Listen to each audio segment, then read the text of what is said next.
Hello and welcome to my term project showcase. For my term project, I have recreated the NES game Metroid inside of Python and Pygame, so I'll just launch right into it. I'm going to load a save game where I have both of the game's power-ups that you can obtain already. They are the Phase Beam, which ignores collision, as you can see here, and the Ice Beam, which tints your bullet blue and freezes a specific type of enemy. So I'm just going to walk past this enemy right here, and you can see that this enemy will be frozen by the Phase Beam, or by the Ice Beam, sorry.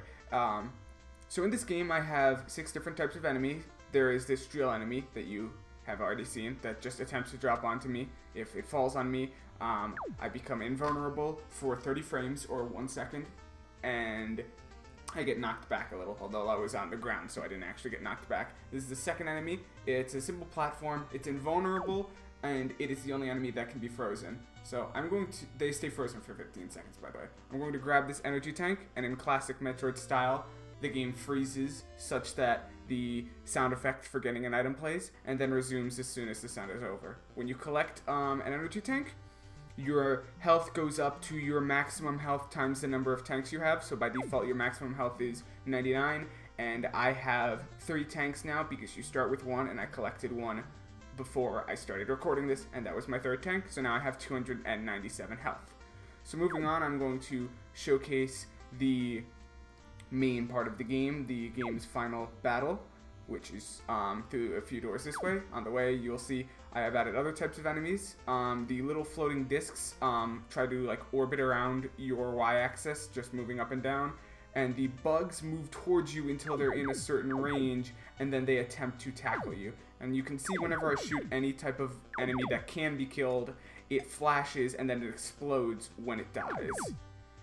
Alright, so through this door you'll see I have another type of enemy. I have a little spider enemy that jumps to you. It uses the kinematic physics equations to determine where you are and what speed it will need to jump at to get to you. And then out of these pipes will endlessly spawn every 10 seconds, I believe. Might actually be 5. A little bugs that fly towards you when they are at a level x-axis with you. Alright, so through this door is the game's final boss. It will shoot at you when it can. It will always path to you. And it attempts to roll into you in an attack that does more damage whenever it can. Now I have a lot of health, so I can kind of just cheese this boss and I'll be able to defeat it. I also have a lot of practice. And once the boss dies, the music will change back to the overworld theme and the doors will unlock. You will if you go back, you will have noticed that the doors were red and thus locked, and we can collect the item that ends the game. So you have now collected your morph ball, you've regained it from Dark Zamus, which was the final boss, and you've finished the game. So that's my term project.